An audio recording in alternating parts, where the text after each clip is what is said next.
here in the lovely woods right now, overlooking a gravel pit. It's a beautiful, vibey, mysterious, rainy day. And it's moments like this where I'm sitting here just sort of basking in the peace and tranquility of the simplicity of the moment that I can it becomes apparent to me the deep-seated condition within me, and I'm assuming a lot of us, of seeking for something more and beyond the moment. It's really, to further describe it, seeking something more physically, emotionally, and psychologically gratifying, something more intense in pleasure. As if this, and the beauty of this, and the peace and stillness of this isn't enough. It's the epitome of simplicity, just this moment right now. And things happen naturally that are higher magnitudes of intensity, of energetic, emotional, physical, psychological intensity. They happen naturally, but we seek them out. Not only do we seek them out, but we tend to often get addicted to seeking out high energy experiences as opposed to simple experiences. And with simple experiences, simple enjoyment of just sitting out and in this instance, enjoying the rain, observing two huge birds flying away back there, the immediacy of the moment, the rain falling on me, the rain dripping down through all the trees that surround me, just the simplicity. It's the going on a walk, sipping a cup of tea, cleaning your room, doing yoga, meditating, reading, writing, drawing, those simple activities, as opposed to seeking out sexual experiences or doing drugs or fucking bungee jumping and skydiving and just all these crazy things that elicit high energy experiences. I feel like we are conditioned away from the ability and capacity to enjoy simplicity. Got a little raindrop on there. Little raindrop, buddy. Yeah, we're addicted to being high is the simple, straightforward way to put it. We're addicted to being high, and when something doesn't get us high, we think it's not for us. We think it's boring, meaningless, not worth our time, or we're not cut out for it, you know what I mean? Like, oh, I don't like to do that, I'd rather get high out of my mind on emotions and trippy stuff, But this moment, the simplicity of this moment, it has within it nature in this moment, and this rain and the wind and just the stillness of this moment is a renunciate. It's liberated from itself. Humans, on the other hand, ultimately speaking, we are as well one and unified with this nature around us, but humans have created this we've kind of come out of our liberation, created this little mind, this little island of self, and imprisoned ourselves in a way, imprisoned ourselves in a hell of our own making, where we're trying to, we're constantly, we have this hunger for something that we can't satiate. We have this thirst for something that we can't quench, you know? And that is seeking, that is attraction and aversion, you know? Looking out at the different patterns of nature, you could say as well, and fairly so too, that nature is seeking and averting too, you know what I mean? Like when a tree is like growing, you know, it's gonna seek the sun, you know, because it wants to be alive, it wants to grow well. But or, you know, an animal sees a prey, sees a predator and runs away, it retreats, it averts from the situation, you know, and vice versa, the predator is attracted to the prey. So you could impose the same concept of seeking and aversion onto nature as well. But nature, there's just something about it. It's natural, it's free, it's of itself, it's just doing what it's doing, you know? The bear isn't plotting against the deer, you know? The deer doesn't despise the bear for it eating its youngling. You know, it's like, oh wow, my fawn just got eaten by a bear. I'm alive. Okay, I'm gonna go seek out a new male and I'm gonna make new babies and I'm gonna carry on with my life. I'm not going to spiral into a ever growing depression and let go of my my drive to be alive because my baby was just eaten by a bear. You know, those we don't see those traits and characteristics within nature, and that's not to say that nature and animals and plants and those things don't have feelings or don't have consciousness. Maybe not feelings in the way that we have feelings or we perceive our feelings. They very well could have feelings. The deer very well could be upset that its baby was just eaten by a bear. You know what I'm saying? But if that's so, the deer is, in a way, you could say, wiser than the average human because it can carry on without even missing a beat. You know what I'm saying? It just, okay, no more baby, let's go have another one. You know what I mean? Oh, no food, guess I'm gonna keep looking for food. You know, it's just what it is.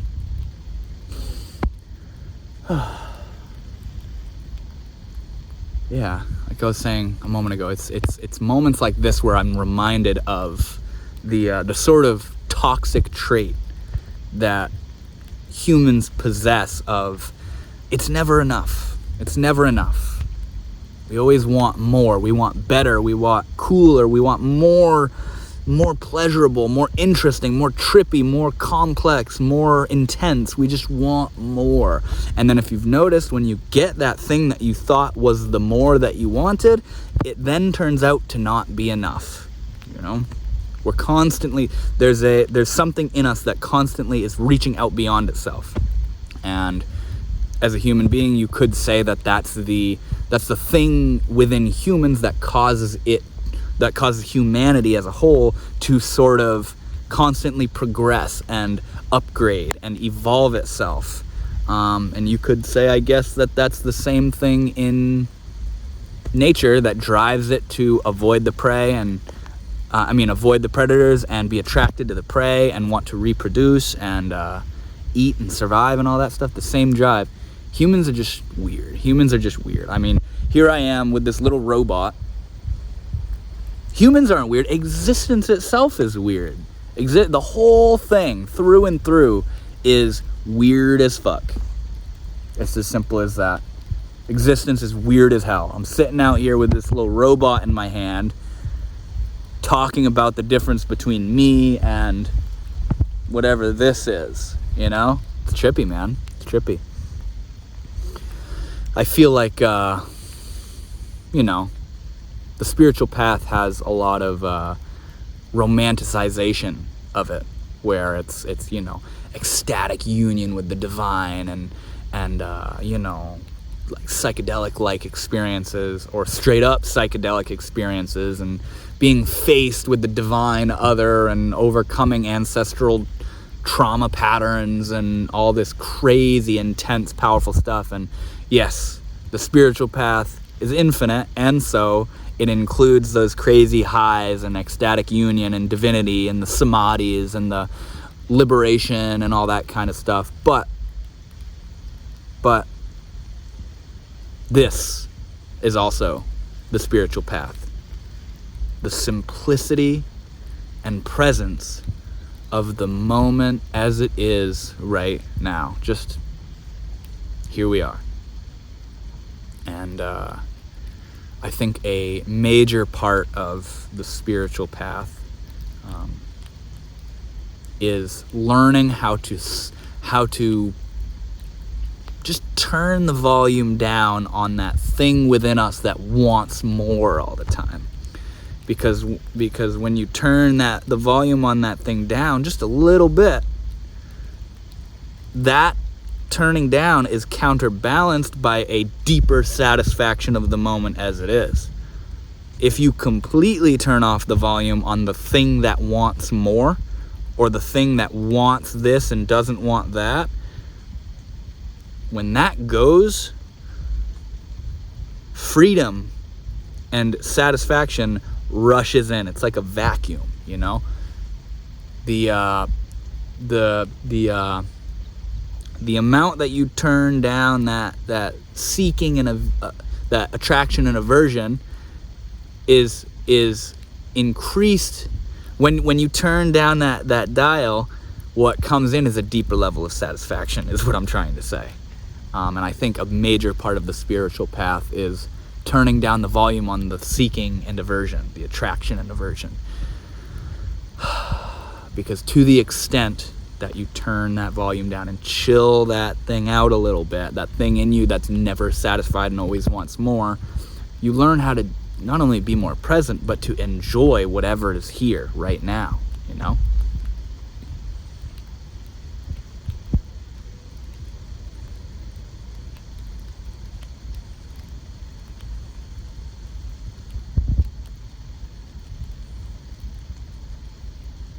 Yeah, like, it's just crazy the different perspectives humans have of the moment, where one person, you know, just speaking in this instance, the raininess of today, one person's like, oh my God, a rainy day, it's so dreary and nasty and groggy, I'm just gonna sleep and, you know, wish this day was over, you know. And then another person embraces and leans into the energy of the rainy day and finds a way to enjoy it and have fun in it and find the beauty and peace in it. Because, I mean, I get it, obviously some rainy days are dreary feeling and shitty feeling, but I feel like that more so has to do with the lens and through which you're looking at the rainy day.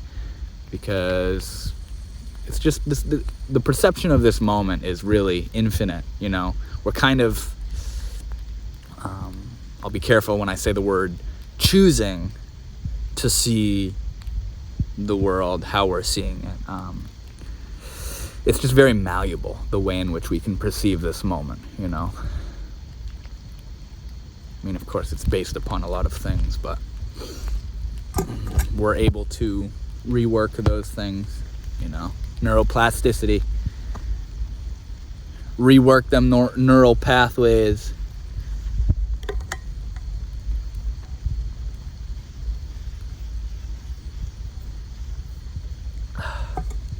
But yeah, I just wanted to share that with you guys. I was sitting out here just chilling, enjoying the moment, and suddenly I felt that thing within me that's like, man, if only, you know, if this was happening, then it'd be cooler if, I wish I could, if only I was feeling, it doesn't seem like this is, you know, that thing that wants something and it doesn't even know what it wants. It just wants more. It's just pure desire. It's like, give me more, man. I want more. This isn't enough. I'm not satisfied. I'm not happy enough. The infinite bliss and beauty of this moment is not enough. I need more. I need what I think I want, which is pleasure, even though that's in time and is going to come and then go away, and is going to make me more and more addicted to getting that pleasure, and then friggin' dig myself a deeper hole because I want even more of what I know is going to pass. That's the thing that's in me. I was like, oh, that little rascal, that's never happy. Yeah. I think the spiritual path is about learning how to be here now and be happy now. Be happy now, not be happy when X, Y, or Z happens. Not postpone our well-being for something that is in time, something that will come and then go. That's setting yourself up for failure, to put it simply. You can't set yourself up for failure when you work on being at peace now. All that comes out of deepening your ability to be in peace now is goodness, and deeper peace, happiness, true happiness, not pleasure and euphoria, but peace and stillness and love, richness, connection to nature, connection with others, Be at peace now. Don't wait for peace to come, because you'll be gone before you know it, and it will have never arrived, because you never arrived in this moment. This is where it's at, right here. I made a post a while ago on YouTube talking about extending the mind, extending out beyond itself into the perceived future. And when you do so, and you're lost in a world of presumed make-belief and imagination, you make sloppy choices in the here and now. And the here and now is how you shape the future that you're busy imagining. So be here now. The future will be here when it's here, but right now it's now. So don't worry about tomorrow or a week from now or 10 years from now. Worry about right now. When you think about your plans for the future, yes, it's good to scheme and shape it out and imagine and consider and feel out those plans and dreams and aspirations. But something I often do when I think about, where am I headed? How am I going to make that happen? What do I want? Is that really what I want?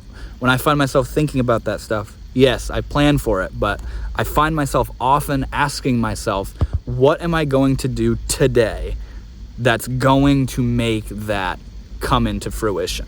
What am I going to do right now, today, in this moment, that's going to allow my dream to come into fruition?